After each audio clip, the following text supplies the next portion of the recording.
I'm going to call this meeting of the Advertising Promotion Commission for May to order. I'm Todd Martin, representing the tourism and hospitality industry and serving as chair of the A&P Commission in 2022. And let's see, I am joined today by Elvis Moya, representing tourism and hospitality, Andrew Presby, who is our commissioner at large, and Chrissy Sanderson, also representing tourism and hospitality. And at this time, I do see that we have a quorum present to conduct business. So, I think the first thing that we need to do in the old business category is review and approve the April minutes, which are included in your packet that was emailed to you and also is provided to you in print at today's table. I move to approve. Seconded. We have a motion by Commissioner Sanderson and a second by Commissioner Presby to approve the April minutes. Are there any objections? Hearing none, the minutes stand approved. And we do recognize that we're joined by Commissioner Bunch, who is representing the Fayetteville City Council. Yes. Next up is a vote that we had the first reading last month on an amendment to the bylaws allowing for virtual meetings and virtual attendance at in-person meetings. This has had its first reading, and I will direct the commissioners to our packet. And under the Fayetteville, Arkansas Advertising and Promotion Commission bylaws, Article 2, the amended sections are highlighted in yellow, Section 3 and Section 4. Section 3, regular meetings. The commission will hold meetings regularly on a consistent day and time, either in person or virtually, notice of which shall be published. The time, place, and method of meetings are subject to change at the discretion of the chair upon published notice. And then Section 4, hybrid meetings. Whenever possible, in-person commission meetings will be made available for virtual attendance. Commissioners should make every effort to be present for in-person meetings.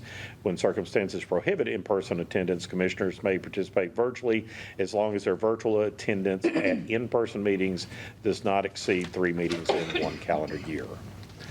So that is... That was presented in April for the first reading. This is the second reading in May. I guess the first question I would have is, are there any questions or comments? Yes, Yes, ma'am. I do have a question, Todd.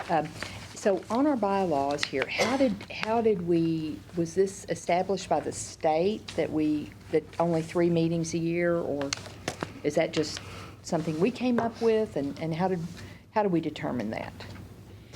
Normally, what we've had in the past, and you're going to have to help me here, Molly, there was a recommendation in the preceding bylaws before amendment that, commissioners had to attend, were allowed 3 absences or 4 absences in a year.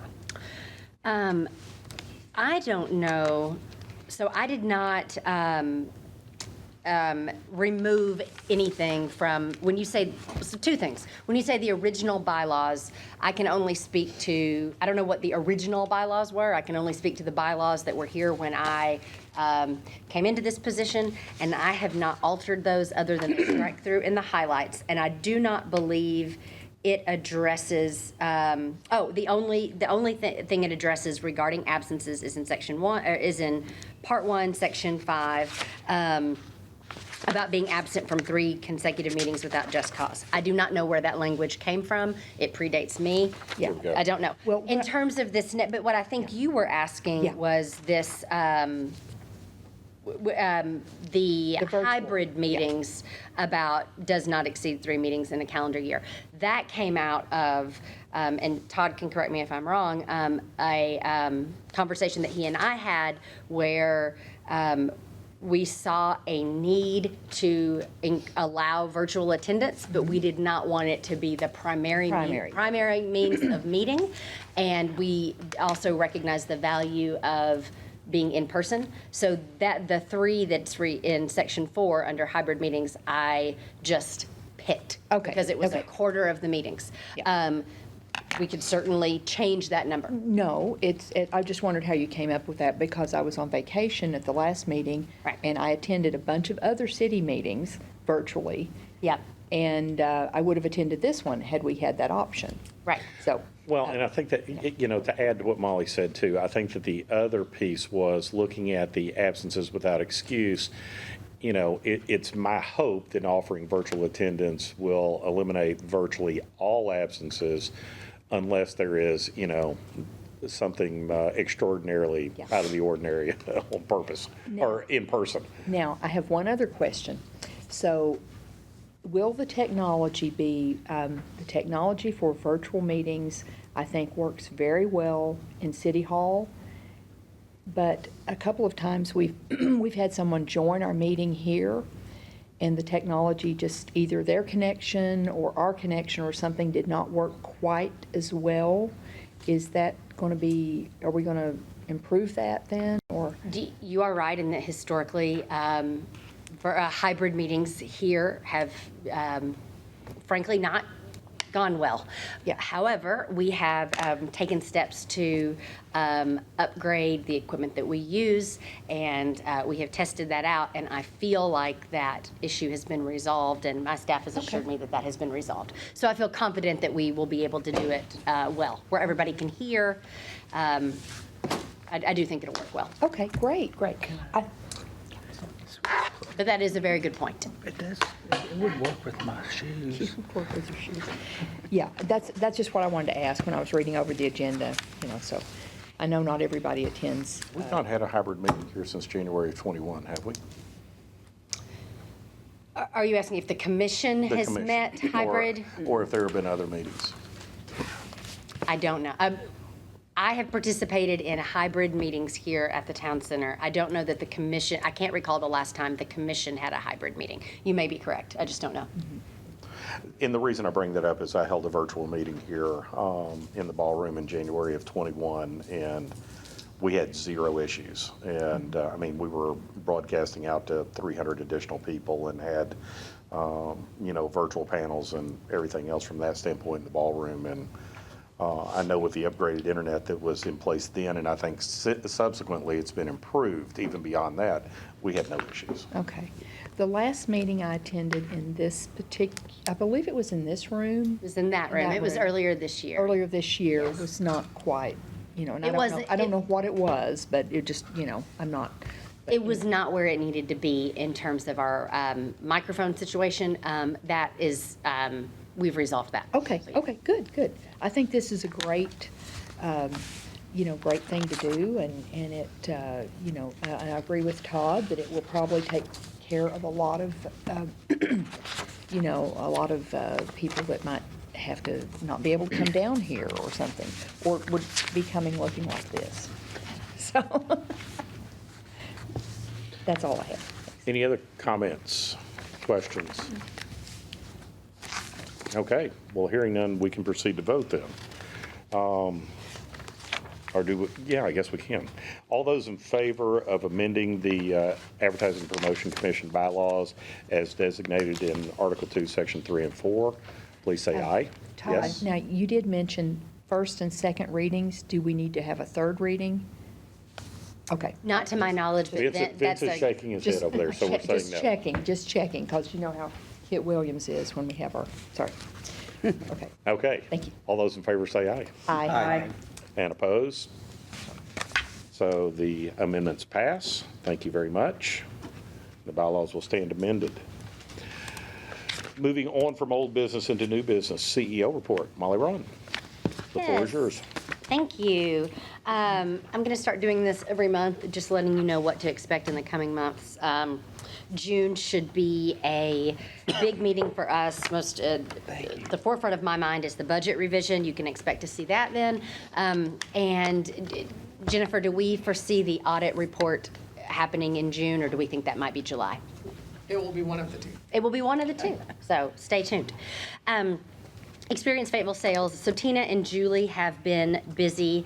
We had some spectacular weeks and weekends in April with the U.S. Pro Cup and the Garth Brooks concert happening at the same time. We had a nearly 100% we were at nearly 100% capacity in Fayetteville on those nights. And so it was a fantastic, and I know that Chrissy, you and I have spoken, and anecdotally, it seems like that was a spectacular weekend for you and for everybody I've heard. So Elvis, I know you had a hand in helping pull that off, and kudos. So yeah, it was a fantastic tourism month.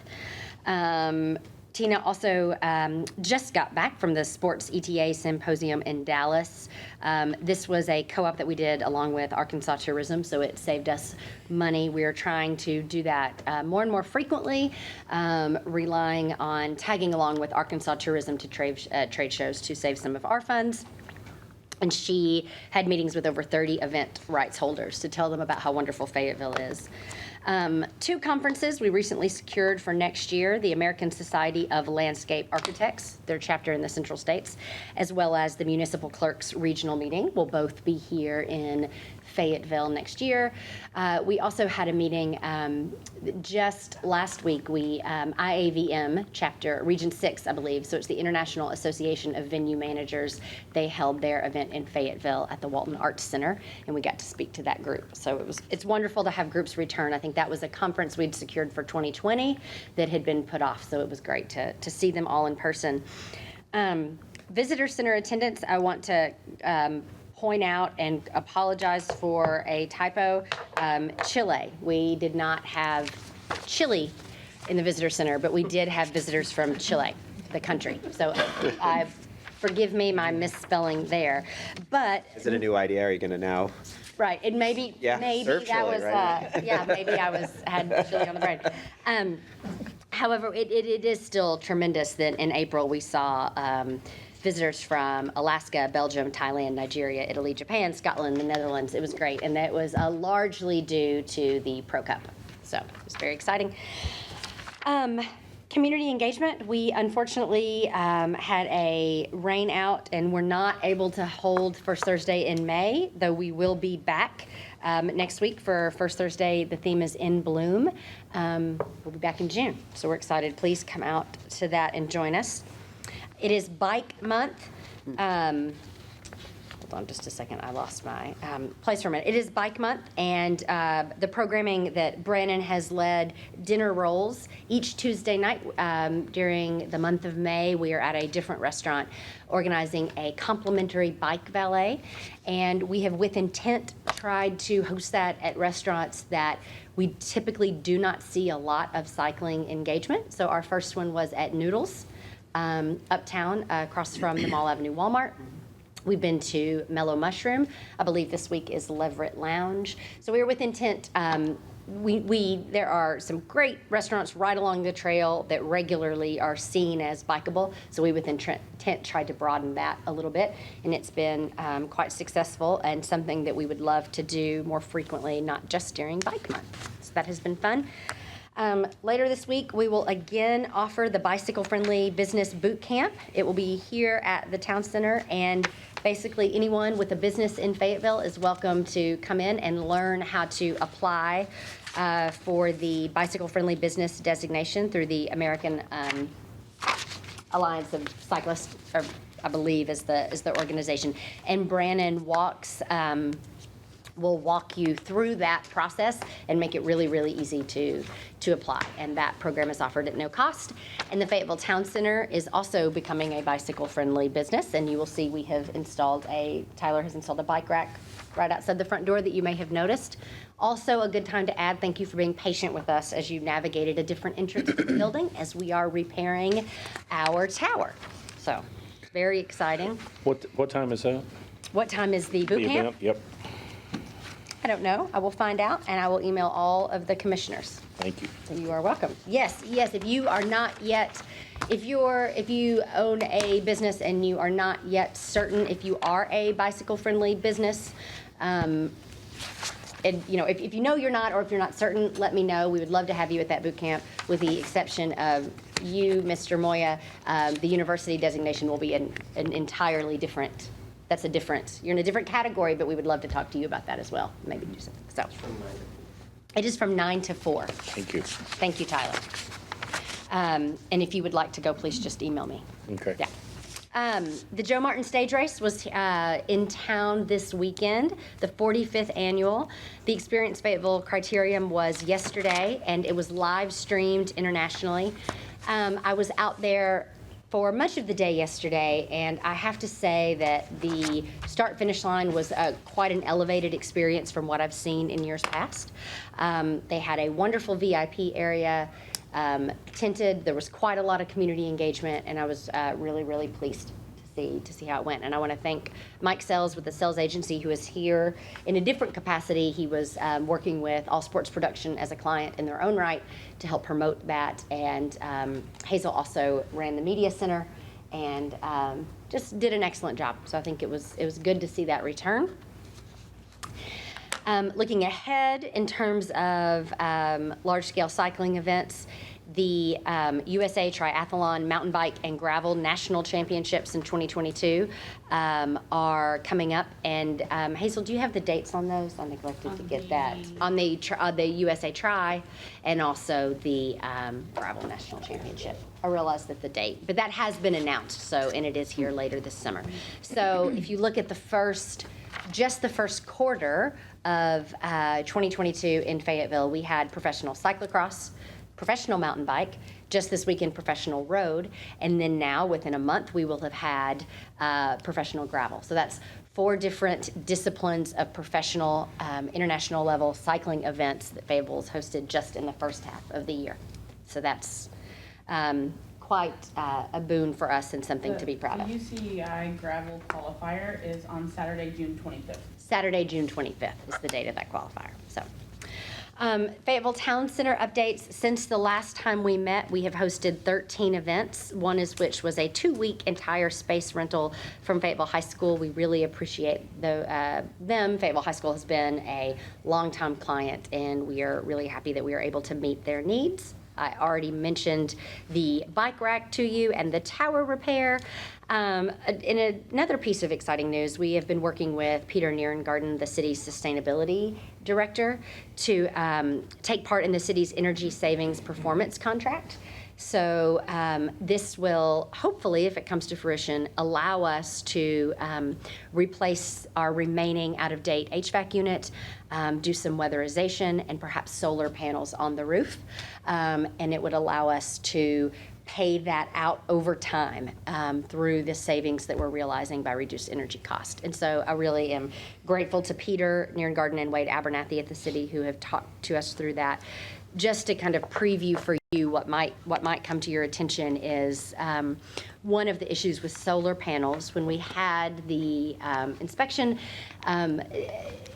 Peter and the consultants that he worked with did determine that our roof is an excellent location for solar panels. However, it is an aging roof, and it is not wise to invest the capital to put solar panels on a roof that is near the end of its lifespan. So we're going to have to be investigating that and seeing if perhaps now is the time to put a new roof on in order to receive the benefit of having the panels. So I will keep you updated on that. But at a minimum, we should be able to participate in the program to do some weatherization upgrades. So it will be a good thing no matter what. The Clinton House Museum, we continue to work to financially separate the CHM Board of Directors and nonprofit from the A&P Commission. That process is, I think, more involved than people realize as helping them to gain their independence both from an accounting perspective and beginning to be responsible for their own, filing their own tax return and their own 990 and those things. So things are going well. We have contracted with a woman named Christy Andrews who is working on Thursday and Fridays. This last week was her second week. She trained with us for 2 weeks. And she will be keeping the museum open Thursday and Friday from 10 to 4. We are, as of the published date of this, we're still seeking a staffer to also keep it open, on Saturdays from 10 to 4, though I believe since this printing, the board has found somebody to do that for them. So I expect that we will see an announcement from that group soon that the museum will be open to the public Thursday through Saturday. The biggest news is that their board president and myself and Stacy Hurst, who's the leader of the Arkansas Department of Parks, Tourism, and Heritage, had a meeting with the university last month, and the university has agreed to relieve the Clinton House Museum of its rent obligations through year-end 2023. So that is a savings in just this year, just in 2022, a savings of $11,200 out of our budget. So I am that will also help them to the extent that we're able to use that for other things to help the Clinton House. I think that we will come in both under budget and also they will be set up really, really well by the end of this year. Oh, pardon me. Molly, for Time the out. soft openings, did they give a number of how many came through? They did not give a number of how many came through, but I can ask and report back on that. And I know at some point their board president does want to come and give a presentation to you all about their efforts. And so it may be that that's something that we also make sure he reports on when he is here. The Walker Stone House, really excited about this. If you will recall, 2 months ago, we voted to look into hiring a consultant to help us evaluate best uses for that home. Since then, I have been made aware of a project going on at the city led by Britton Bostick, who is in the long-range planning department at the city and also is the staffer for the City of Fayetteville's Historic Preservation Commission. And she received a grant to do some citywide historical preservation, like cultural mapping and planning. And we are in talks about Experience Fayetteville combining and adding on to that scope and asking them to specifically look at Walker Stone House. To me, it does not make sense for us to hire a consultant, pay for their travel, meals, and incidentals if the city is also bringing in a group that is well qualified to do that on a larger scale. So Britton and I have our first meeting about that tomorrow. I've spoken to the mayor's office, and the chief of staff is very supportive of us connecting with the city. And so hopefully that will save us some money in hiring a consultant and also create some efficiencies with what's going on at the city too. We were at 70% occupancy in April 2022, up 11% over April of last year. Year to date, we are up 6% in lodging, so we had 57% occupancy. It's not quite where we were pre-COVID, but I will tell you it is also ahead of where I expected us to be at this point in 2022. Our average daily rate is up 32%, so that's the average of the daily hotel rate, up 32% over April of last year and 28% high. I'm sorry, it's up 32% over April of last year and 28% overall January through April year to date.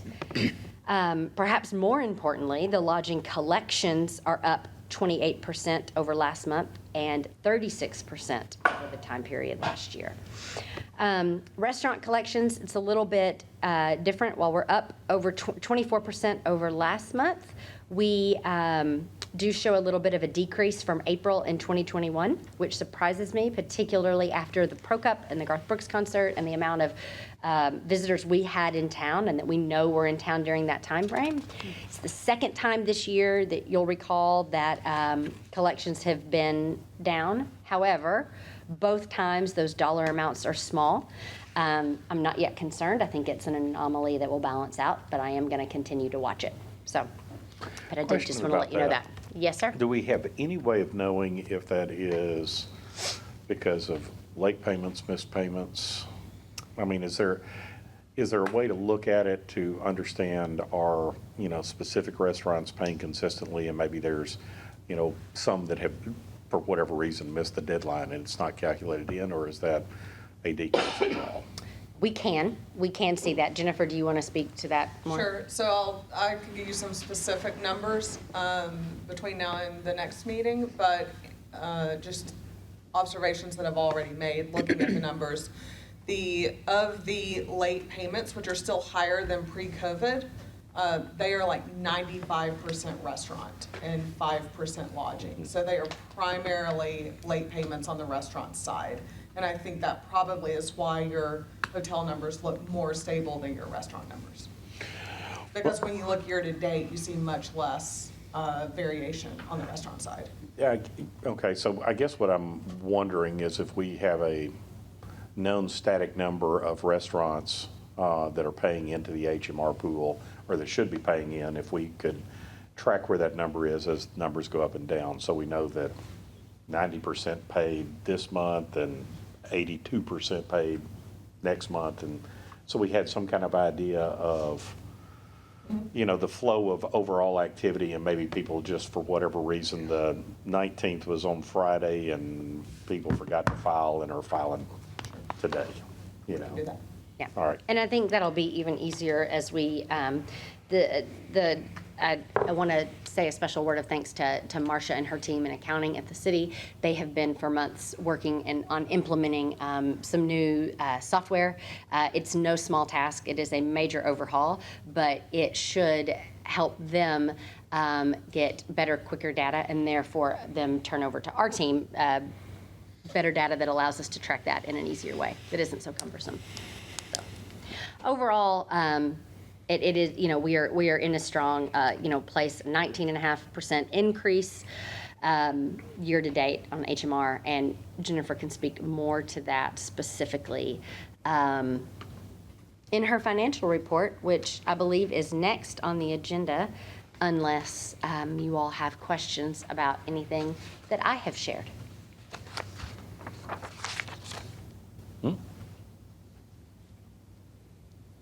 Great. Jennifer, financial report. Okay, so, in your packet, you have April financials, that includes the P&L and balance sheet. At the end of April, the budget target is 33%. And you will see on our financial reports, on the revenue side, total revenue is just over $1.5 million. And we are 2% behind target. On the expense side, total expenditures are $1.2 million, and we are at 26%, so we're 7% below the spending target.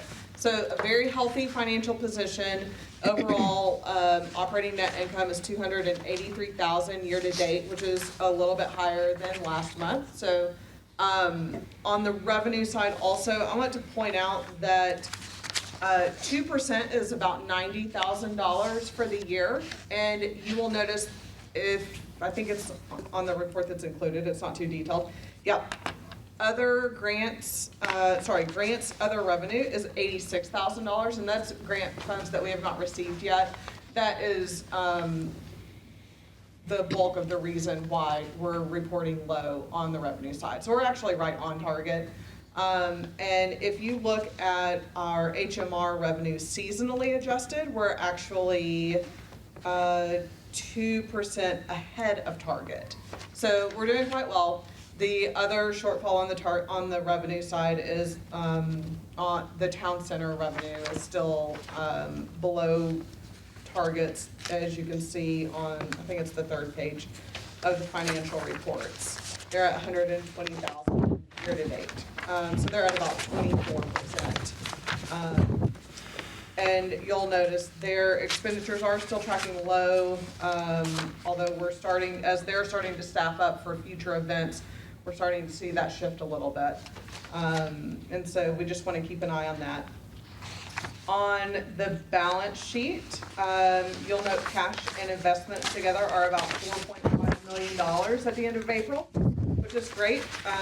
So that's what's liquid. That's why I always combine those two together in a report. That's what's available to us should we need it. And then everything stays pretty much the same on the asset side. You'll notice unearned revenue, and I know I say this every month, but I like to keep saying it for anyone new that might be listening. Unearned revenue is all of that business that has been booked at the town center, but the event hasn't happened yet. So it's future events, and that's sitting at about $150,000. So everything else pretty much stays the same, and I'd be happy to answer any questions or dig a little deeper if you're interested in it. One thing that I want to point out, thank you, Jennifer, and she mentioned it, that the reason that the revenue is the 2% short is that grant revenue that isn't realized, and it mentions this, you can see on the P&L, but just so that you all are aware, that is two things. That is, we are in our final year of the grant from the Walton Family Foundation that paid for a portion of the salary of our Director of Cycling Tourism. So they paid for 75, 50, 25% of that individual salary respectively in decreasing amounts for 3 years. And so we do not yet have our reimbursement for that 25% in this year. And then the other is for the Dixon Street Art Court, which the operating funds for that have not yet all arrived, which is not concerning because, I mean, that is as planned. That is not out of the ordinary, as we have not yet, the art court has not yet opened. So those are those two things.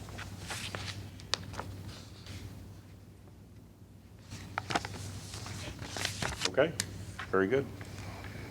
Hazel, how about that marketing report? Yes. So as Molly mentioned, we've had a lot of cycling events, and one that happened last month was the Moose Jaw US Pro Cup. So Fayetteville continues to be spotlighted nationally with cycling events. And so the return of mountain bike came back to Centennial Park, and we supported it through marketing and PR, and several of those things was, I've mentioned this before in previous meetings, but we have established some really great relationships with national cycling publications due to cyclocross, and we're seeing the effect of that now with the Moose Jaw US Pro Cup, with Joe Martin this weekend. So a lot of the cycling outlets wrote stories about the new Moose Jaw US Pro Cup, which didn't happen in 2021 or 2021. We sent out media releases to our outlets and local media. We did an Instagram Live with Ty Katie, who was the race director, along with 2 athletes from the Orange Seal team that were going to be here to race. So that we got a lot of attention on Instagram Live. It was great. A lot of people asking questions, not only to Ty, but the athletes. And we also did some boosted posts on our social media, and it was listed on the Experience Fayetteville website. Wanted to say, today we actually are working on sending these art files. We have, I think I've mentioned the Pocket Visitor's Guide in previous meetings, but we are shifting a little bit, like maybe shifting is not the right word. For some of the events, we thought it would be better to take a Pocket Visitor's Guide instead of taking a full 124-page visitor's guide to our event. So if we're in the van, we'll be handing this out instead of the pocket, or instead of the full visitor's guide. And as you can see, there are QR codes where people can scan and it directs them to the website. And so what I kind of like to compare it to is musically, the visitor's guide is a full anthology of an artist, and the pocket guide is the greatest hits. So, and it leads people to the website for more information. So, Oh, no, and it's small scale, so Yeah. it's closer in size to if you've seen our Ale Trail passports. That's more of the, and we've done this for great reasons, but another just very practical reason that I do want to make you all aware of so you can keep it in mind when you see our budget revision. Printing costs have more than doubled. Publications that, you know, for us to print something that might have been $6,000 a year or 2 years ago is $14,000. So, yeah. So it's I mean, at some point, we're going to get to paper. I mean, it's just, it's like we're living in an age where, like, the QR code that has this, that could be your platform in. Yeah. You don't necessarily have to print it. It's almost been, it's almost cost prohibitive in some. I would almost, honestly, if someone asks for a physical copy, then hand it out. And that is what we are. We do Like, realize. not give it out, but it's like with water in California, like, they don't give you water unless you ask for it. It's just really interesting because I think a lot of DMOs are facing that challenge right now because not only costs are up, but there's also a paper shortage. Yeah. And so it's been interesting to watch. We also want to, and like you said about on demand, we also want to be sensitive to the fact that oftentimes, you know, people would call and say, "Man, I have 600 visitors guides to take to the university," and so we always want to be helpful. We want to provide information, but we also want to ask, does your audience really want this? Is this really something that you want? Because at some point we have to look at our ROI on. If you're just looking for something to fill a bag, we want to. I mean, even if you go to a single page versus, Yeah. Sure. right? So. And Yeah. we've been doing that a lot. Okay. Also, working at events, we'll create a graphic, we'll create a graphic, and we'll just put a QR code, and it will send it to either Yeah. the visitor's guide or the website. Yeah. Yeah. I mean, you could put the QR code on Vanny and just Yeah. people. I mean, but that's what's happening. It's like people know what to do with this now. We finally gotten to a place where QR codes are actually They made it come used. Yeah, they're Yeah. actually being used. So a lot of people now see that and they know exactly what to do with it. Yeah. And speaking of Vanny, so our, we've had the van, we showed you all the reels last month, and now we're starting to activate Vanny. We are focusing, since this is the van's first year, we're focusing on activating it in Northwest Arkansas and Arkansas just to create an awareness. We are working on doing a ride-along interview, including, highlighting the intent usage of Vanny. It's already been activated at local events. The Moose Jaw US Pro Cup, which was the first one at Centennial Park, that worked out great. We're gonna activate it at First Thursday, and then this weekend, it was at the Joe Martin Stage Race, right in front of the Experience Fayetteville Visitor Center, and it actually got international coverage because it was on the Experience Fayetteville corner, and so Vanny was right there. So it's just really interesting. And then on Saturday, it was at the Kids Crit at Bond Stadium. So it's been activated several times since we got it back. And just to be the continue with my practical asides, the other thing is that in events to where we typically might have had to, seek contract labor to come and help staff a tent or a booth, we're saving a little bit of money in that regard as well because we can park the van there and that can be our visibility. So, yes. Oops, there. And then some reporting on social media just month over month. Our Facebook page is doing really well as far as reach and visits. Not as many new followers, which we kind of expected with Facebook, but our total followers is still over 36,000. Instagram is down a little bit. Page reach is down 29% and page visits down 1%. We did not gain as many followers as we have, but it's still a very strong platform for Experience Fayetteville with over 58,000 followers. That's honestly one of the larger DMO's Instagram pages in the state of Arkansas, so we're pretty proud of that. And website referrals from social accounts for 9% of all web traffic, and total referrals is up 163% from social media. Which to me is what I would rather see. I mean, what that says to me is that the people that are engaging with our content on social are being driven back to the website. That's up 163%. And that's what we want. We want them to go to our website and see things. And that also, please do not read that and think, and I know you all know this, but more for if anybody is watching this later, that does not mean that we lost 19% of our followers. That just means that the amount of new followers that we got was declined over, versus the amount of new last month, so. Hazel, just something to think about possibly for the summer or maybe even for a fall series would be an Instagram takeover by a restaurant from each of the restaurants and allow them the opportunity for a full day takeover so they can show what's cooking in their kitchen, maybe a couple of quick That's interviews cool. by customers, but maybe brand it something about, Experience Fayetteville, Restaurant Takeover Day. Maybe it's a weekly series or something that might give people that ordinarily wouldn't go into a certain restaurant the opportunity to see what they're cooking up on the grill and, how it's served. So I think there should be something really cool with that. That's cool. It's a great idea. I like that.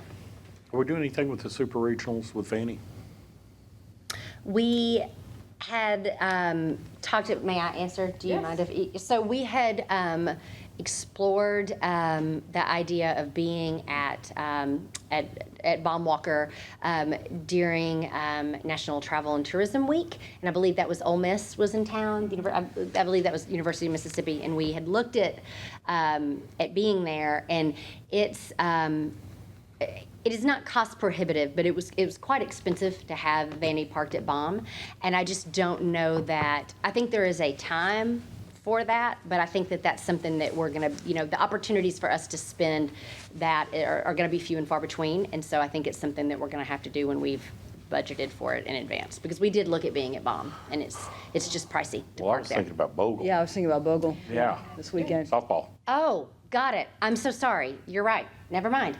I would, have we looked specifically about prices at Bogle? I apologize. I was thinking baseball and not. We have not received specific costs for Bogle, but I'm going to assume that there is a cost affiliated for setting up the van at Bogle, the same way at Baum. There will certainly be a cost, but we will ask what that cost is, and I would love to be there. We do have some other things planned for our softball team. And forgive me, I don't know why I had baseball on the brain. I just completely Well, we got that too misunderstood coming up. question. Yeah, well, I know. I just but we can look into the cost of it being at Bogle. We have really enjoyed our engagement with Razorback Athletics. It's been great, but it is one of the most expensive pieces of content that we buy. It just is. Okay. And then just an update on Adara and Buxton, which are our research platforms. Adara, we are looking to, I've been working very closely with Tina, our VP of Sales, in broadening our view on the way we think about motorcycling. Brandon, Tina, and myself have all worked together, and we see that there's some crossover with adventure riding, gravel riding, and so there's some crossover there. So we're gonna use Adara to test the motorcycle market a little bit. We know that similar to cycling, a lot of people come and ride here year round, especially people from Colorado and Midwest. So we are using Adara to test that market, and we're looking to kind of launch that test in early fall, beginning of September. And then on Buxton, we have a team training on actually this Friday to get the ball rolling. And Molly and I will get together to to select those geos. And yeah, everything is good and moving forward with those two platforms. To play into that, at the same time as we have this new data coming in from Adara and Buxton, we also have our weekly Smith Travel Research Report, so our weekly STAR report. In the past, we have only had the monthly report, which can tell you the average daily rate and the percent occupancy our hotels are at over a given month. Now we can do that by the week, so we can look specifically at a week and tell you what that occupancy percentage was. So when there are big week-long events in Fayetteville, we can compare them to the week before.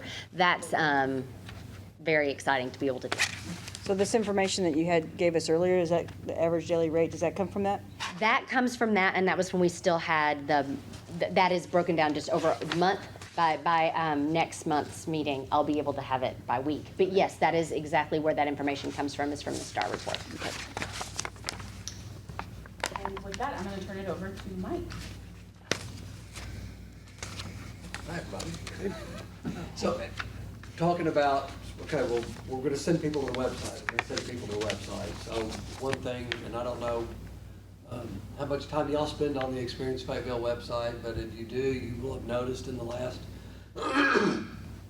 month and a half, 2 months, some redesign happening. And so, when we launched this website, I believe third quarter 2017, we went with the blogging approach because we know how beneficial that is for driving SEO. So if you have too much static content on your website, Google and the search engines will push you down because they think, well, there's nothing new going on there. Why should I send somebody to your website? Even if they're searching for things to do in Fayetteville, they'll start showing you Yelp instead of Experience Fayetteville if your content is too static.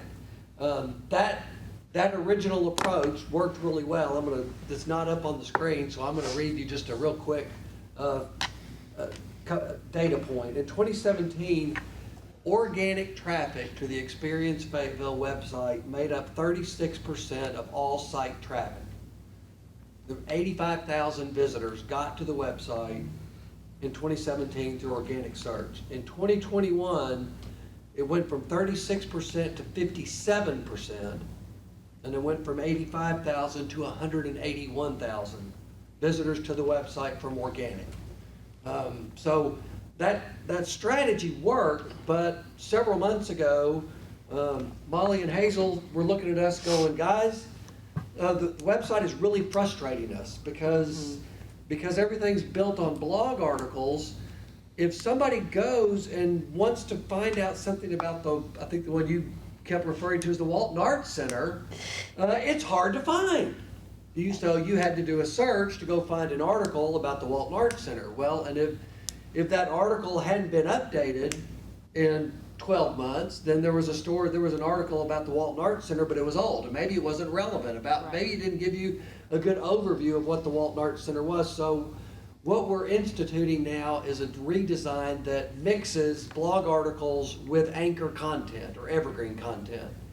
And so over on the picture on the right, you see the orange bars, those are our accordions. Mm-hmm. And so there is a lot of anchor content now that you can get to find out about something without having to just go find a specific article. But there are still blog articles, and now that Experience Fayetteville has a full-time content specialist who, by the way, is phenomenal. If y'all haven't met Jerica, she's great. She's our marketing coordinator. And she does a lot of content, and her ability to create that content in-house has been a game changer. So what you see there, the event calendar is brand new, and within the first month, it became the 5th most visited page on the website. And then our main sections of sleep, eat, and experience, you'll see those year-over-year increases. And Visitors Guide online views went up 36%. We're not exactly sure why. We're having to kind of dive into the data to see how'd they get there, based upon their activity once they got onto the site. Any questions about that? Comments or thoughts or opinions? Do you have a breakdown of desktop versus mobile? Desktop versus mobile, Oh, that yes, traffic? it's a pretty much all I'm mobile? going on memory, but it's over 60% mobile. Okay. Yeah. Yeah, because I think what you guys did is you built it more mobile-centric, which I know a lot of more companies are going mobile only and just being like, we're kind of done with desktop. The other thing is, with the social content and the calendar, that's stuff that's going to constantly change. That's the stuff that you guys can have new on the page almost every day. Exactly. So putting a focus on that, because especially if people are creating it and doing it for you, Yeah. and just aggregating that, that will keep something, fresh and new on the page, which will be nice. Right. And, if I couldn't show you the whole page, but down below the accordions in this anchor section for each of those main sections, there's blog articles. Yeah, So it is going Yeah. to continue to be constantly updated. yeah, because as a page. as a page, yeah. Are you guys pulling in your social posts and putting them on the home page? Yes. Yes. Okay, because that's the stuff people are doing for you. Right. So you don't have to Right. Yeah.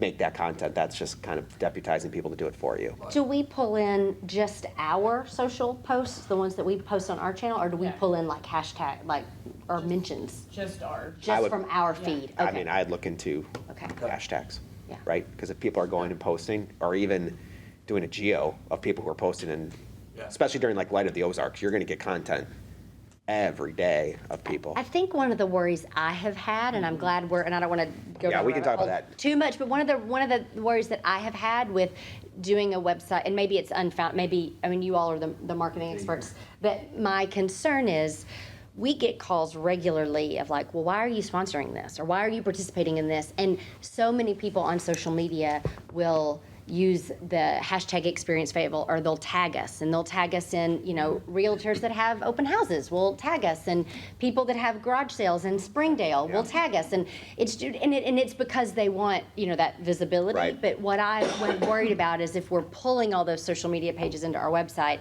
does someone go to the website and think that we Yeah, are? and there needs and maybe that's there needs to be some curation, Right. but we can set that up. I mean, Okay. every brand deals with that on a Okay. daily basis, right? Okay. Because people are taking your hashtags. I mean, what we don't have is when people take it and do something super negative, right? So Right. Right. we don't have that problem that like a lot of major brands do if they do something bad. But the joy of, or the benefit of this is people are creating this content, and you can take advantage of that and have the new, fresh.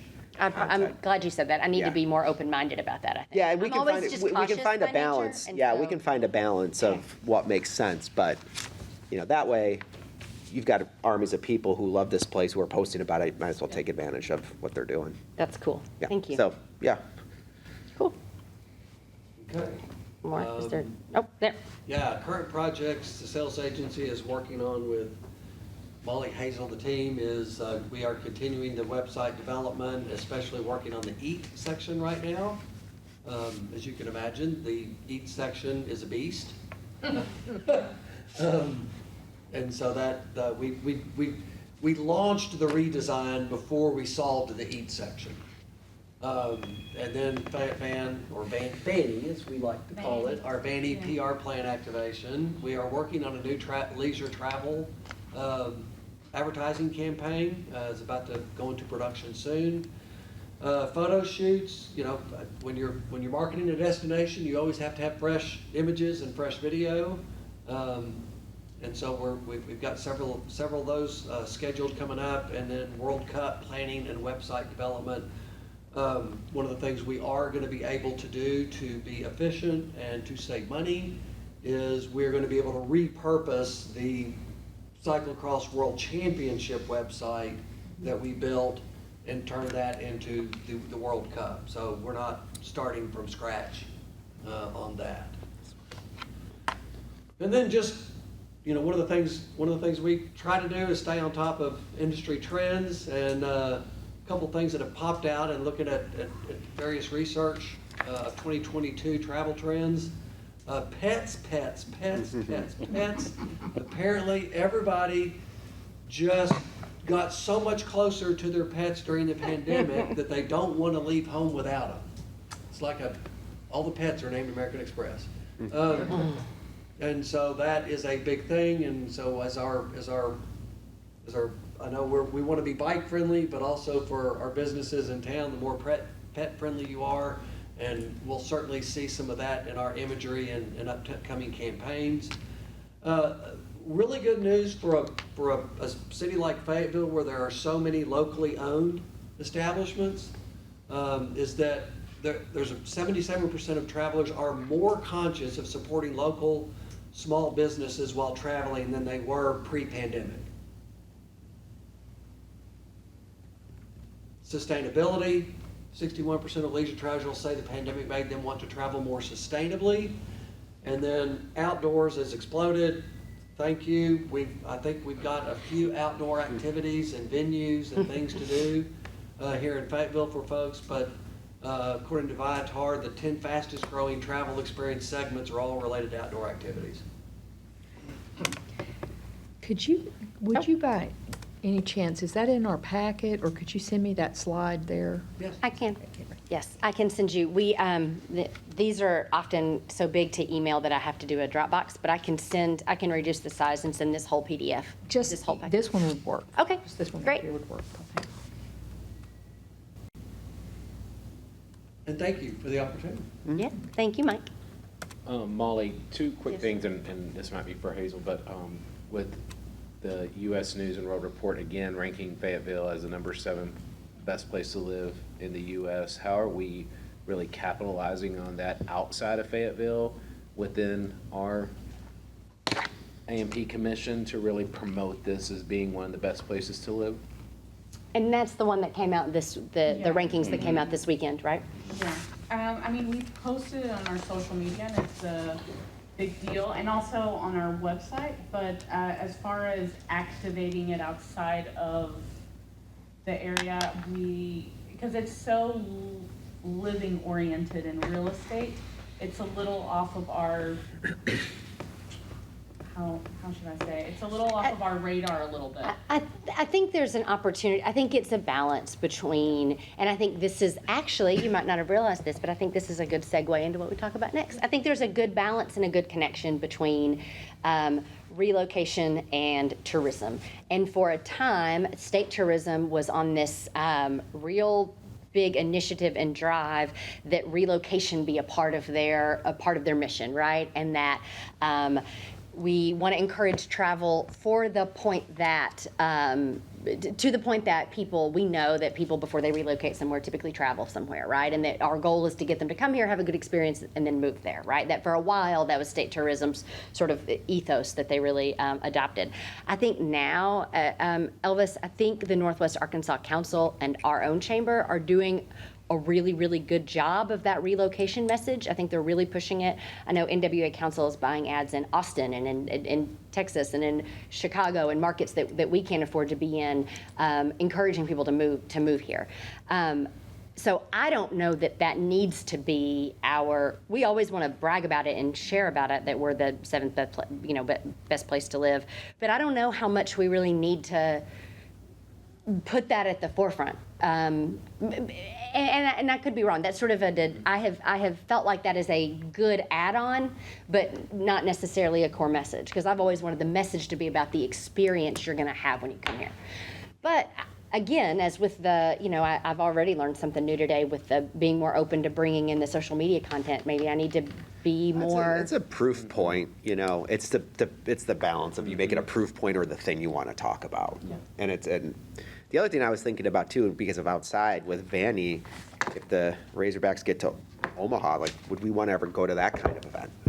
Yes. Yeah. I mean, I guess that's. Well, let me rephrase that. Do you have Are you offering? Well, no, I'm saying if we were going to spend the money, Yeah. not take it away from him, Right. I'd rather go somewhere outside of the region with Vanny. I feel like that's Yeah. a bigger impact than, people around here see Vanny. There's local pride, but Yeah. Yeah. Oh, I Super regional, or the softball World Series is in Oklahoma City. Oh, that's fantastic. I would love you to have a meeting with Hazel and I about that and about how we can. because it'd be like them cheering on the team, right? Like they come cheer on the team. That's like, those old high school things where they used to have a convoy. You have Vanny lead a convoy, people out to the game. That's awesome. I like it. Yeah, so I think there's, sorry, get a little off track there.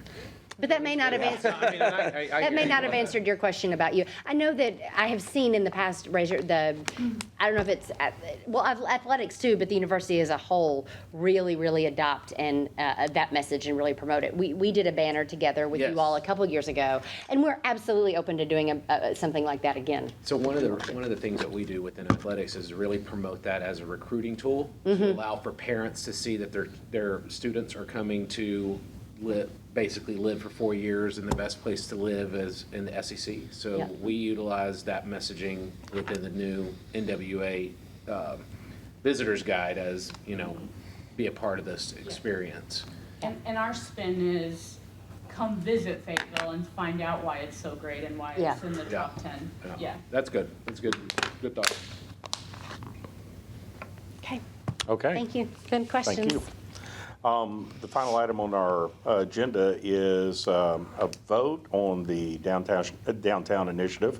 A recommendation to allocate $100,000 to hire a director of downtown initiatives in association with Downtown Fayetteville Coalition.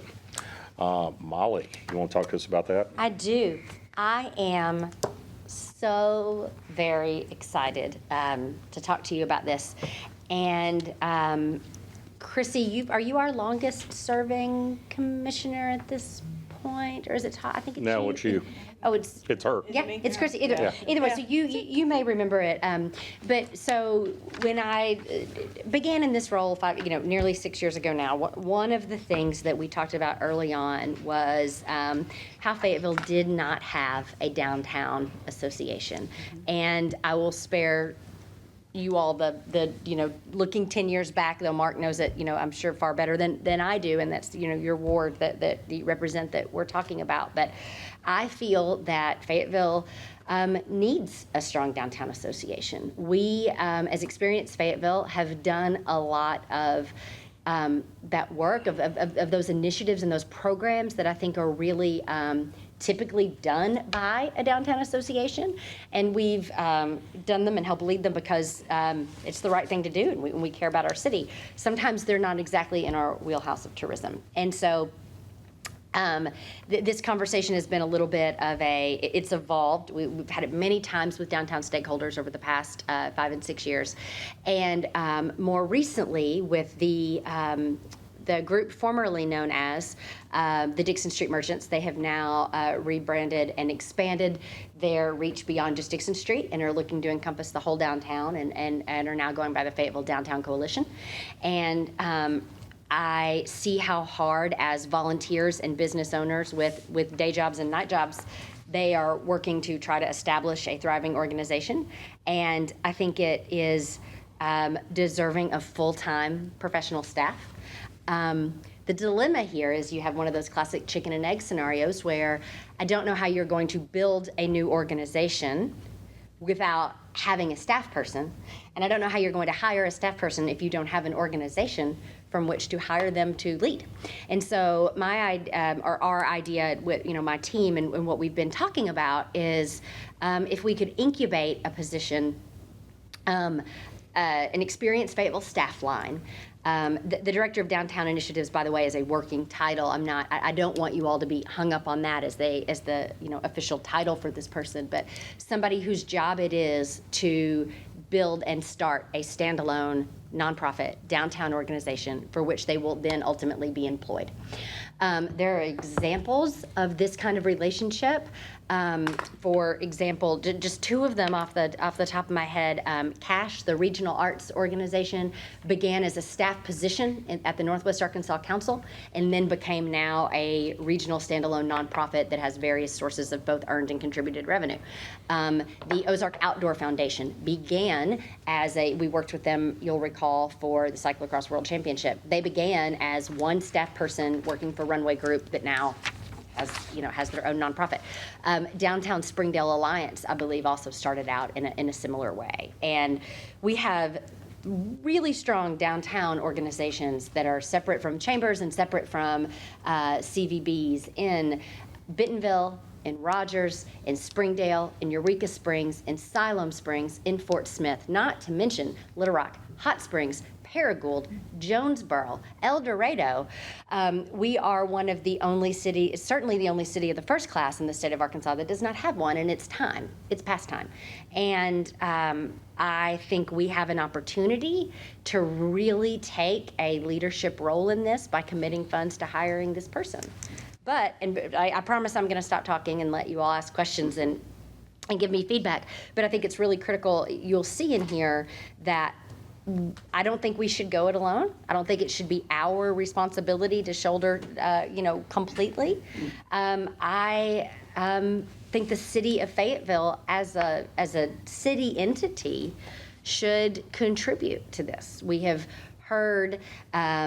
I know that the mayor is supportive. He's talked about it at downtown associations and a strong downtown. He's talked about it in the state of the city.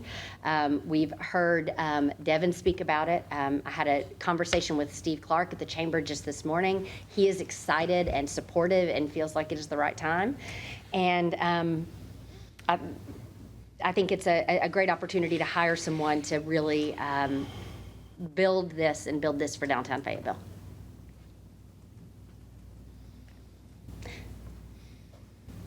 I can keep going, or you may have. Well, I'm going to add some comments if you don't mind. I'd love for you to, since you are part of that group. And Yeah, also, so back about 18 months ago, the organization that was the Dixon Street Merchants Association kind of hit a position where two key people in that organization were retiring and had led it for a long period of time, and they resigned their positions and brought a change in the bylaws to the Dixon Street Merchants. And at that point, a discussion ensued that was pretty robust among a lot of people that this is the time that Dixon Street Merchants needs to evolve beyond Dixon Street. And Cultural Arts Corridor, the Square, Block Street, all the associated businesses surrounding the Middle District area. We've got a very strong downtown that is is more than just Dixon Street. And so there was a vote to establish a temporary board, a transitional board, to get to a downtown association that could really, be more encompassing of all the areas within the downtown and look at everything from a big picture standpoint. And so that's what was done. A lot of the key learnings that came out of that very quickly were that, as Molly said, everybody had day jobs, and to really be effective and recruit and do the things that were needed to be done, there just wasn't enough time in the day. So, I'm very excited to see this come about from a standpoint of some additional funding to uplift the Downtown Association and help get it on the right track moving forward, because it's not a small one-off thing. As we look, and I think I've given voice to this publicly and then to many of you, as we look at our neighbors to the north, everybody has a downtown association. The cities there in different ways are focused on building their tourism industry. And they're doing it very robustly. There's investment, substantial investment in Rogers in the downtown area and the rail yard, and it's a compelling place to go. Of course, we know there's a lot of compelling things in Bentonville, and we also know that Springdale is going through its own renaissance in the downtown area. So as we look at that, Fayetteville's had a lot of time where we were in a unique position. And we still are. We have the university, we have the Walton Arts Center, we have Theater Squared, we have so many things that draw people here, but there are also other draws. So being able to robustly be able to say that Fayetteville is a place to be is important to what I think we have in the friendly competition for tourism in all of Northwest Arkansas. So I'm excited about the Downtown Association. I'm excited about a partnership where there is another organization that can work in concert with Experience Fayetteville, and I think it's going to be very important for us going forward for that to happen. And it is very clear that it is a larger undertaking for things that have to be built in and developed than I think was originally anticipated. So having real help and real support from the city and from the EMP Commission is going to be paramount for its actual success. So that's my position.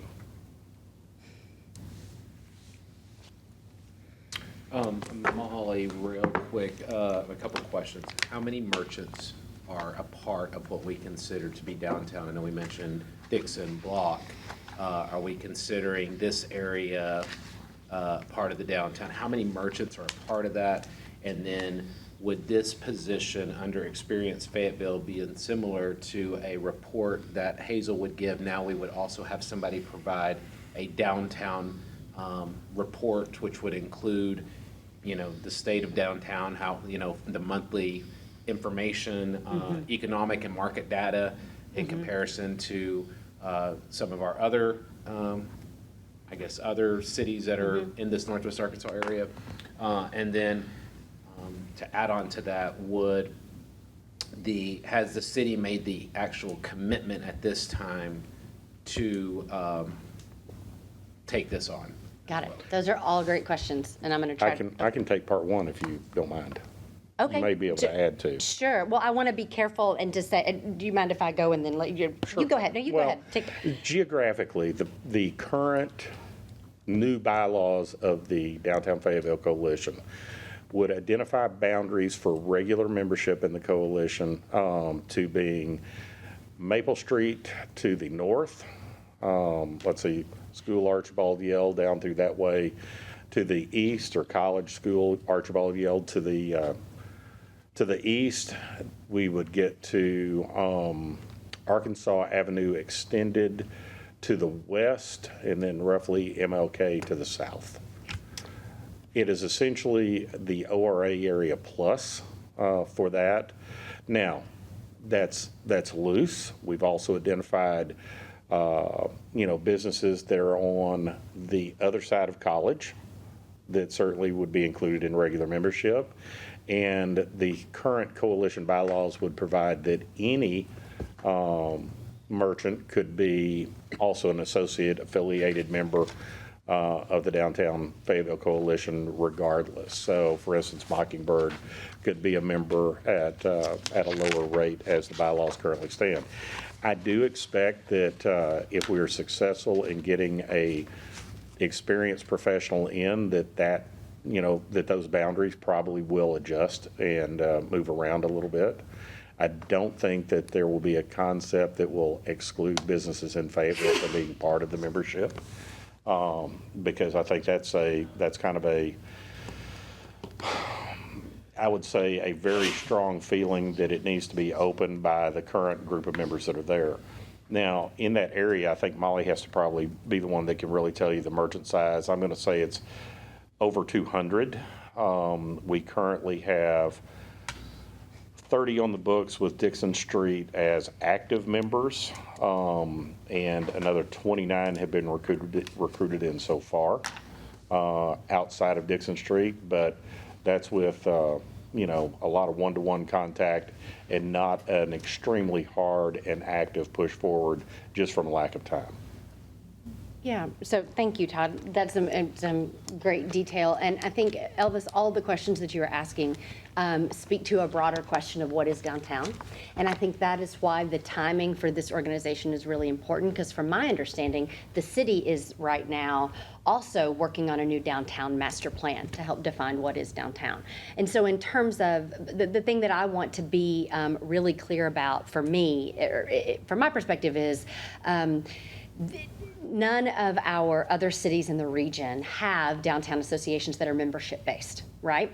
They're not membership-based. The way the Downtown Fayetteville Coalition is set up right now is membership-based. I am not the best suited person to make a determination on whether that makes sense for them or does not. But if we could get somebody in with experience who has a history in working with groups like this, I think that's one of the questions that they're going to address, and they're going to have to address that with the downtown stakeholders. Also, the couple of other things that you asked about, would we get a monthly report like we do for marketing regarding downtown? Yes, we can absolutely do that. What we should not expect, and what I certainly don't want to give anybody the idea that we will have, is any HMR data broken down geographically like that, because we cannot do that. It is not subject to FOIA, and our city attorney's opinion is that that individual business level HMR data can't be shared in that format. So I just want to make sure that you should not expect to see, these businesses did this much of the HMR, because that's not going to be shared out. And in terms of your last question, which is, has the city already committed to this? The answer to that is no. That would take my understanding, a vote of the city council. And my hope is that that is something that we would ask for, that would be included in next year's budget cycle if the powers that be at the city are so inclined to do that. But no. So I wanted to show that we had skin in the game before formally approaching the city with an ask. So if we were to vote on this, just as is, for the opportunity to, or the, I guess it would be to vote to present to the city the idea of hiring for? No, we're actually voting for, to create a position and fund that position at Experience Fayetteville. At Experience Fayetteville, only if the city, No, I think it's the this. city funding is extra. So if they, approach the city later, but we're voting to create the position out of the A&P Commission budget at Experience Fayetteville. So the position will be created. would it be for for up to 3 years? I think I can help, and I Yeah. think I understand where the confusion is coming in. So we would not be asking for the city permission, for permission to hire this position. We would be hiring this position. It is a commitment that I want to go on the record and state that I am going to advocate that we fund for 3 years. However, for us to renew in year 2, so let's assume that we are able to hire someone on July 1. Just picked that date. That's a full year, a full 12 months of funding that I want to be able to have for that person before we commit to year 2 and to year 3 forgive me for my making my PowerPoint go away. Before we commit to subsequent years, I want to see that there has also been commitment from the city and from other stakeholders. So that is a risk. But you all should want to see that too. If we are, the way I look at that is if we are, several months into this and we don't have other key partners and our city hasn't seen value, we shouldn't want to continue to fund it. Yeah, it's ultimately trying to show the value back, and then if the value's shown, then everyone should be like, yep, here you go, you've shown that this thing is. Because I think the concern I have is, it's another thing, and not saying it goes this way, where we're kind of going into something that's not necessarily in our mission, and then it's just something that we are now responsible for that isn't necessarily part of our mission, and it gets to another situation like that. Not saying it would, but, I mean, I'm okay with like 1 year, see how it goes, and if we don't see the value, then we reassess. Yes. Well, except I do see that it's in the mission. And because one of the things as we look at advertising and promotion, at least from my perspective, is really and truly looking and seeing that we need more advertising and promotion of Fayetteville. We need more advertising and promotion about our downtown area versus the other downtown areas. Okay. And So that's it's almost why I like a see it. subcommittee or sub-person of Experience Fayetteville that's just focused on downtown. That's probably not exactly the way I would word it, but yes, I can see that it could be described that way too. Okay. And in coordination with all of the local businesses that are Yeah. downtown. So it's really more, It's like a hybrid kind of. I look at it as a public-private partnership. Okay. Okay? Yep. In between all of the individually owned businesses that are in the geography or larger than that, however that ends up ultimately be structured, and then with a public, a public presence there, at least in the interim to get started. Now, keep in mind, the long-term plan is that we're standing up an Yes. organization that takes off and moves on its own. Yeah. Now, of course, if it does fail, it fails, and, we tried and Yep. it didn't work. It's hard for me to see something like this failing when we're talking about the magnitude of the size to get it stood Yeah. up. And literally, Andrew, in my estimation on what we've seen over the last several months, there's desire, there's understanding, there's support. What there's not is volunteer time to actually do the things No, that I need to see. be. Not only volunteer time, but I would say expertise on establishing the right association, Yep. getting the tax pieces right, 501c3, 501c6, making all of those decisions internally to make sure that the organization is built right from the start.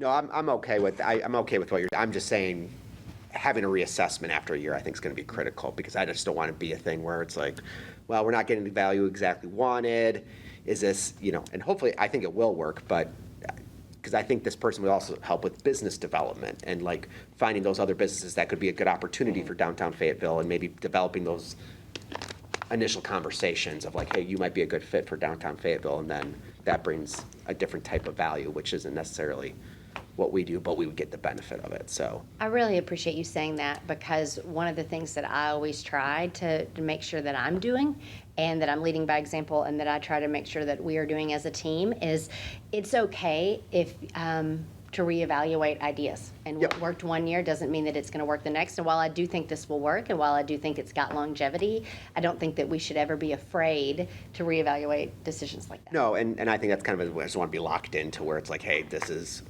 a longer commitment than we want, so. And I see where he's coming from as well, and I hear both Yep. sides of it. One of the things I think is important to see is the actual essential work responsibilities and the actual description for what this position will do. And I think it's important to understand that while there's a salary that is presented here, I think that would be including some of the healthcare benefits and some of the other pieces. It may be also important for us to see what the salaries are, maybe similar to what we did, Molly, with your position on the salary, to see what other alliances are providing for that salary, make sure that we are competitive as well, which it sounds like we may have. But I think at least seeing a full job description, work responsibilities, and what the AMP, what the commissioners are able to see is going to be a part of this position, if that makes sense. And to follow that point, my concern not concern, that's the wrong way to put it, but this $100,000 in here, is this going to be enough to fuel, what other financial support will this person have? Where is that coming from?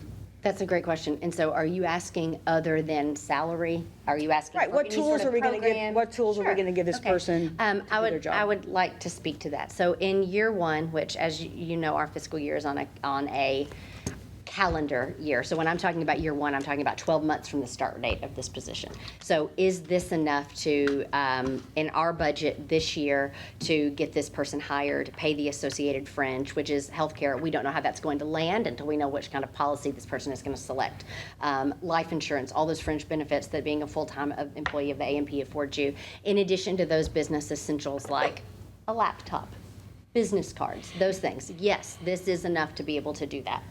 I think what you are going to, what you will then see in November or October, or whenever we present our 2023 budget to you, is that person is going to then be rolled in to our next year's budget.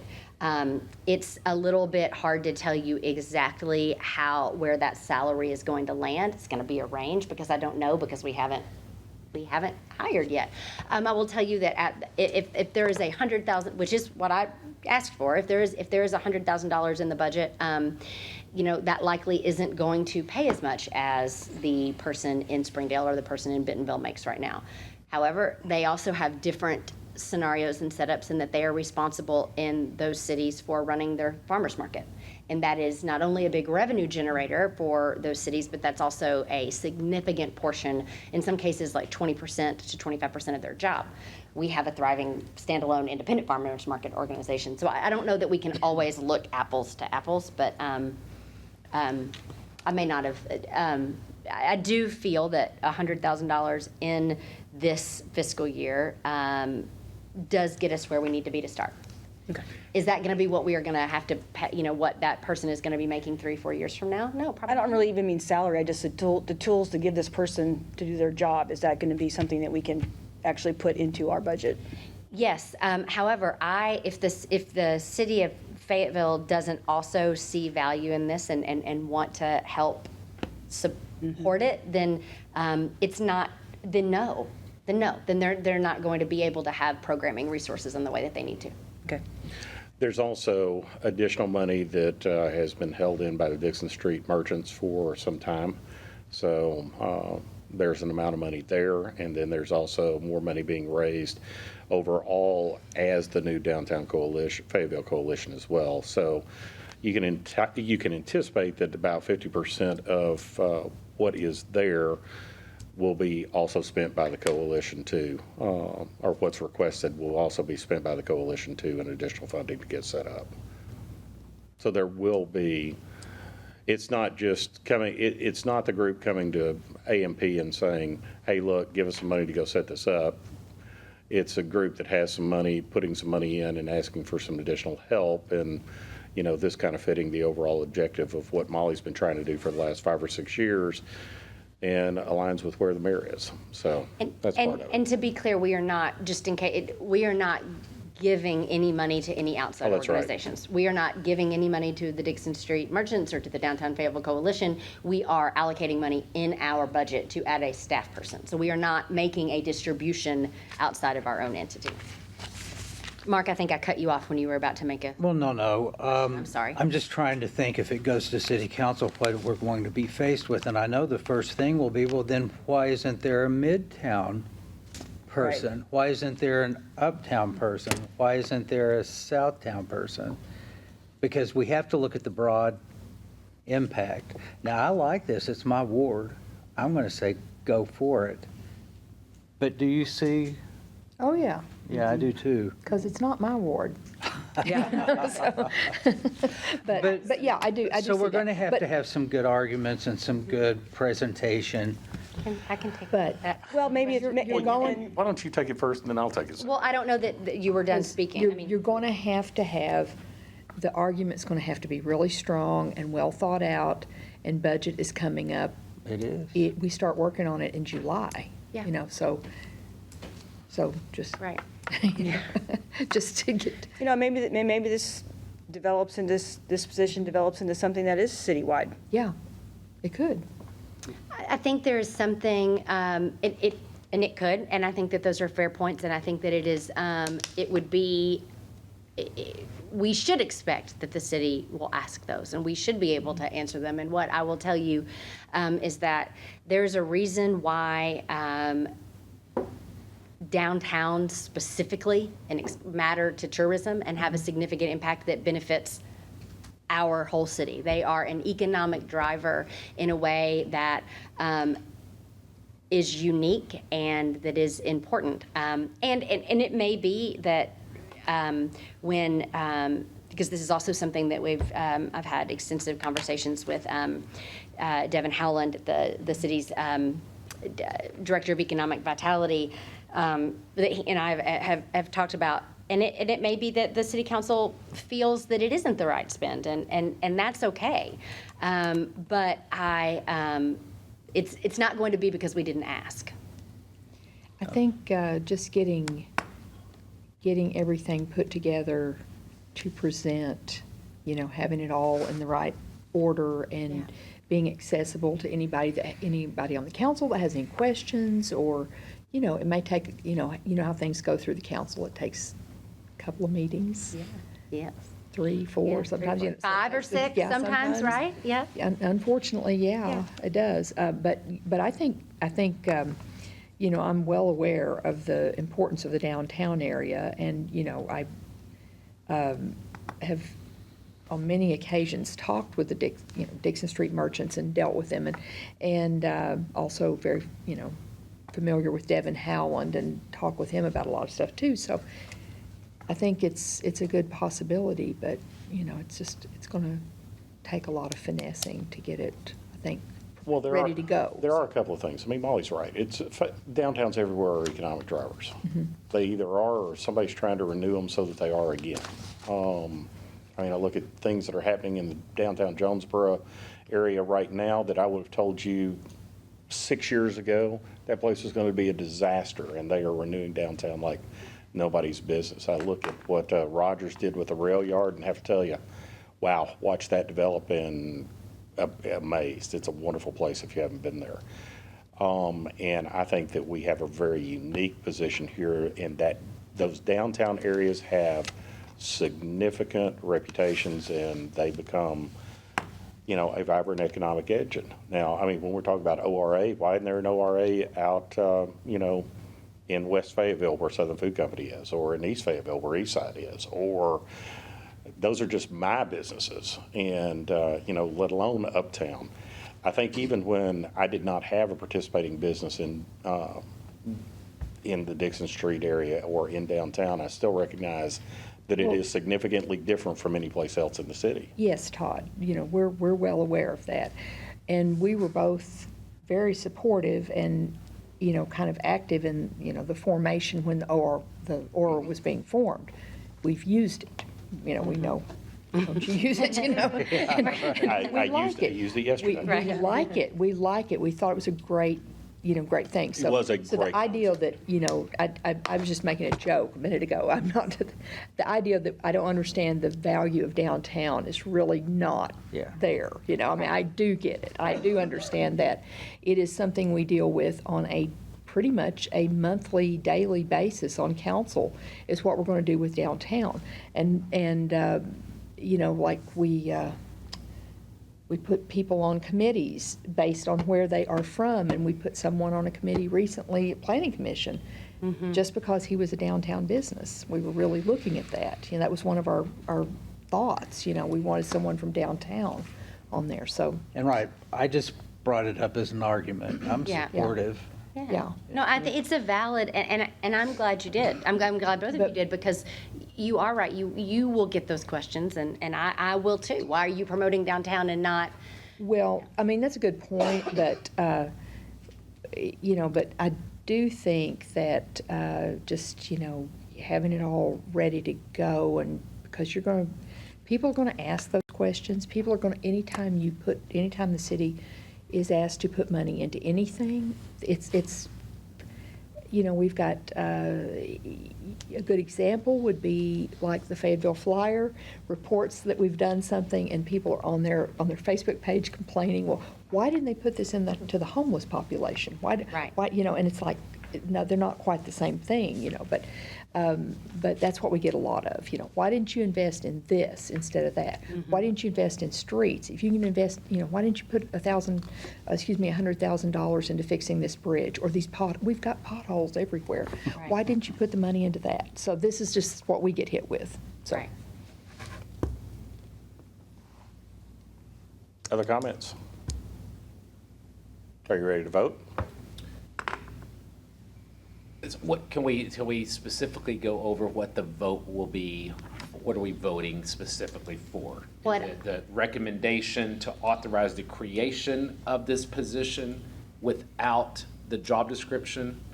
So I typically, when so yes, that is what, I mean, the without the job description detail was added by you, that's not in here. But yes, it is the authorization to create this position and allocate those funds to the effort. I typically, when hiring someone, when creating a new position, or when during a course of a performance review and in updating a current position, do not bring the job description before this body for approval. When the job description is finalized, I'm certainly happy to do that, but what that does mean is that we will not be able to post until after the June meeting, which is fine. I just want to make sure everybody understands. And if I'm just being completely candid, and I am thrilled that we you know, our meetings are public. That is very important. That's what I signed up for. But you can see the problem of bringing a job description to you all that is not yet ready to be posted out in the world, because then that job description is on the flyer and I have people applying for it when it isn't even yet put on Indeed. So I need if you prefer to delay this vote until you have seen the job description, you certainly can. But no, my request today was for you to go ahead and allocate the funding today so that I may move forward and hopefully have it posted before the next meeting. Yes? The way I look at it, and I think that is the way it's presented, is this is funding a project. Yes. And part of that project is an employee. Yes. So when I'm looking at the vote, I'm not looking so much at the employee as I'm looking at the project. So I'm ready to vote. How far along are you into the development of the job description that you're going to be putting out, you know, like? I have a pretty solid and set idea of this person's responsibilities and performance metrics. Okay. So when you advertise a job description for something like this and you're putting it out there, when Experience Fayetteville advertises for something, how does it differ from Fayetteville in general, the city advertising for it? I can't speak to that because I don't know how the city of Fayetteville does it, but I can't tell you how it differs, but I can tell you what we do. Okay. And we typically, we post on, internally first is typically what we do. Now, for a position like this, we might not, but typically when, like, we're hiring at the town center, I like to, share with my current team, full and part-time, to let them know there's a position available. And then we rely on Indeed, our own website, and then social media. For a highly specific and specialized position, like when we hired Jennifer's position, we contracted with CFO by Design, a consulting firm, to lead that search. We outsourced that to lead that search for us and to find someone with that skill set. But we don't typically do that for most jobs, and I don't foresee at this point needing to do that. We might have to go that route if we don't have qualified candidates, but I think that we would simply by Indeed and other local job boards. And there is an International Association of Downtown Associations. Okay. They are based in Washington, D.C., and I would want to post on their portal as well. Forgive me. Okay. And so once let's say we vote on this, we're allocating funding for the project.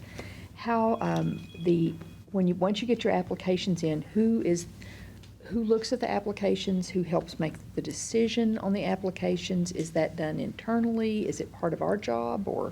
It has done internally, and I have not in the past ever brought those to Okay.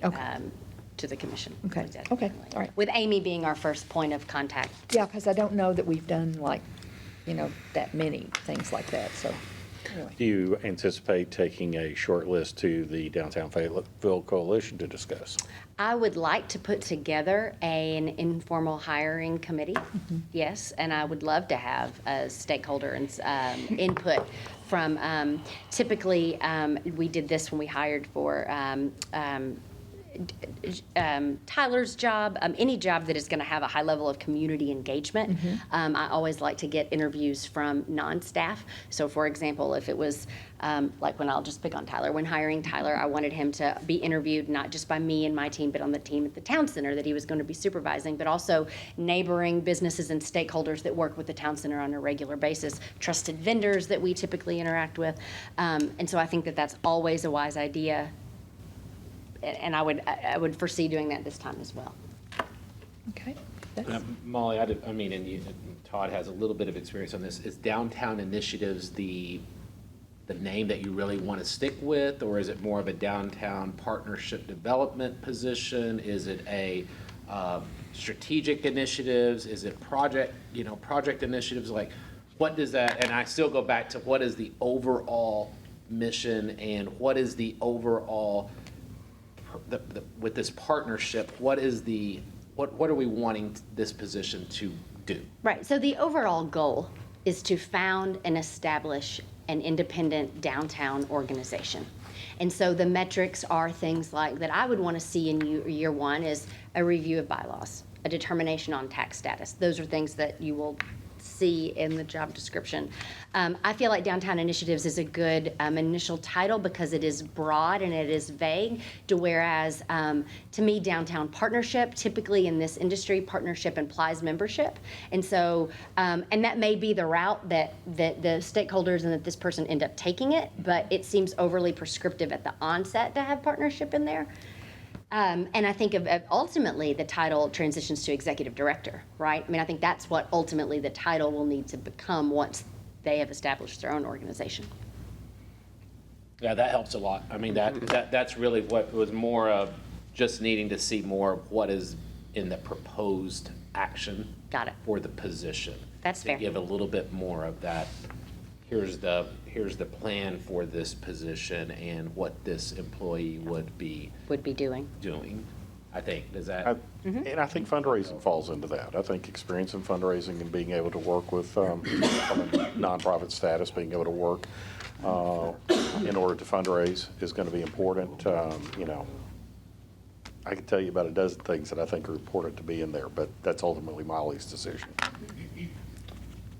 I would like to move that we move forward and vote. I don't know how your rules of order are here. I haven't been around. That's good enough. I mean, we go with the same Roberts I think y'all do, right? We threw Sturgis out years ago. Well, I don't know. Maybe you do. Okay, so the question has been called.